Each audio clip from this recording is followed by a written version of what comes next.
What is going on? Prosperity practitioner Brandon Hanley here, the voice of a generation. Making it hard right. Making it hard right. This morning we are covering yet another prosperity quote. And this one is a short one, right? And they're all very similar, right? They're all very similar. And what I like about the fact that they're all very similar is that you see the pattern. You see it begins to repeat itself, right? This pattern begins to repeat itself. And there's a slight variance in every one of them. That's also the thing that I like about them, right? There's a slight variance in each one of them. And that means that there's so many applications. If it's slightly variable, it's like, it's just a new tool, new application, a new data set, a new star that shines. And once you link up all the stars, what do you got? You got a constellation, you got a picture, you got something that all comes together. And that's just kind of what I'm doing here, right? I'm taking stars and throwing them up there for you, and hoping that at some point the dots connect. You make your own pictures, and you're like, ka-ding, I got it. That's the picture that works for me. All right, skiddly boo, skiddly diddly diddly doo. Here we go. Prosperity practice quote today comes from Joseph Rain. In a world opulent with abundance, competing for profit is not necessary. In a world opulent with abundance, competing for profit is not necessary. Man, I've had it explained to me a couple times in the past 2 times in the same day with some powerhouse coaches out there. And dude, I mean, look, these guys are like next level, right? When you're a coach, you coach for a while, and you get to a certain place, right? You get to a certain place where you feel like you're great, but then then you talk to somebody who's been doing it for a lot longer than you, and it's not that they're better; they're just in a different place. They've been doing it for longer. Their river has been carved out of the stone, right? When the river carves that spot out, that's all it is, really. So when I talked to those guys, both of them said to me in the same day that you don't gotta think about prosperity. You really don't. People are chasing money left and right as their prosperity, right? Wealth as prosperity. But that lines up prosperity, but that's not all prosperity is. They asked me, like, what would you do if, you didn't have a couple dollars today? Maybe you had less income. Would you die if that was gone? Like, nah, dude, why would I die? Right? I wouldn't die.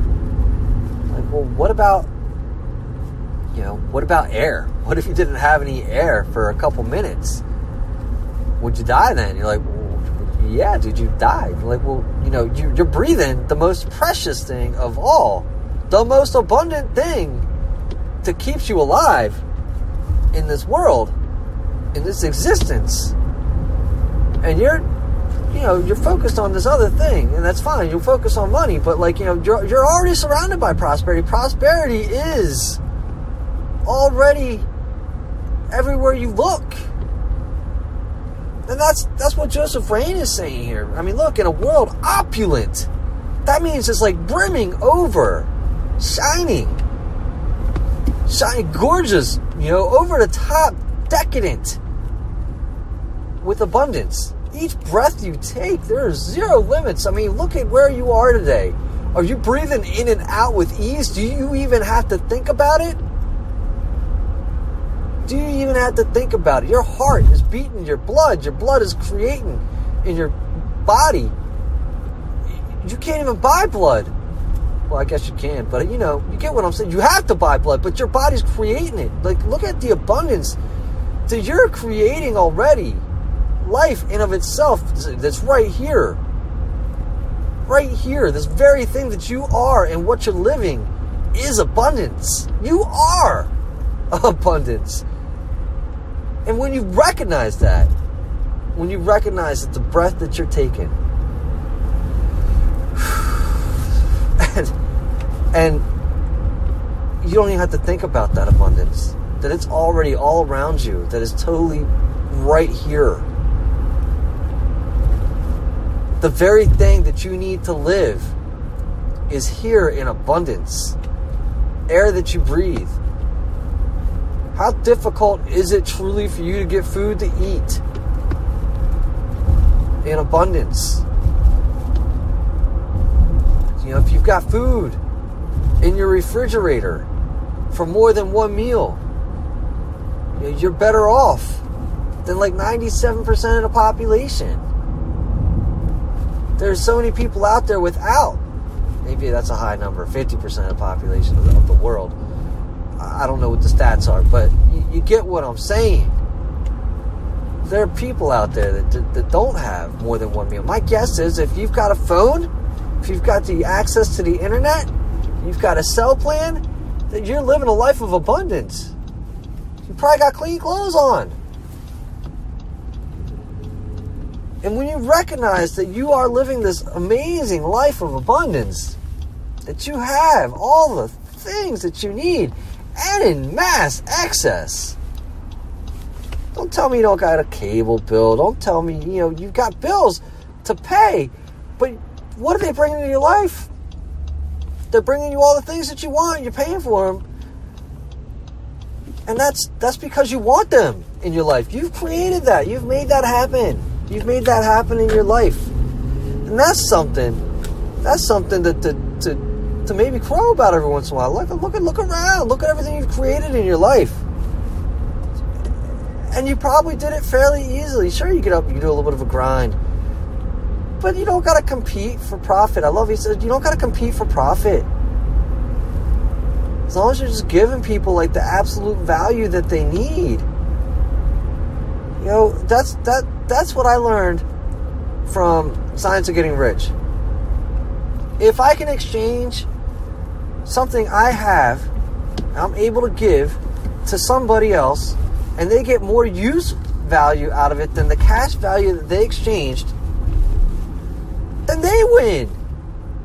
You win. You win if you can exchange. If you bought, you know, if you bought a book, if you buy a book, and you get one great idea out of there. If you pay, you know, $20 for a book, even $50 for a book, and you're able to get one idea out of there, and you are able to apply it into your life, and you save your marriage, you establish a great relationship, some great idea comes out of that book. Did you get more use value out of it than cash value? And that's what you got to ask yourself. You know, do you have to profit? Is that a profit? Sure, you cut a profit, but you don't have to compete for that profit. You don't got to compete for it. You just got to be able to give more use value than cash value. I'm going to say it one more time from Joseph Rain, and then I'm going to dip on out of here. I hope you've had a fantastic podcast event. I know I have. Prosperity Practice brings to you Joseph Rain. In a world opulent with abundance, competing for profit is not necessary. In a world opulent with abundance, competing for profit is not necessary. If this spoke to you in any way, you're like, duh, dude, I already knew this. Hit me up. Let's have the conversation. Hop on to the Prosperity Practice. Share your story. If it spoke to you in a way like, what do you mean? What do you mean? I don't even get, what did you even just say? I like parts of it, but I need to know more. Then let's have the conversation. Let's figure it out. How can we apply this to your life?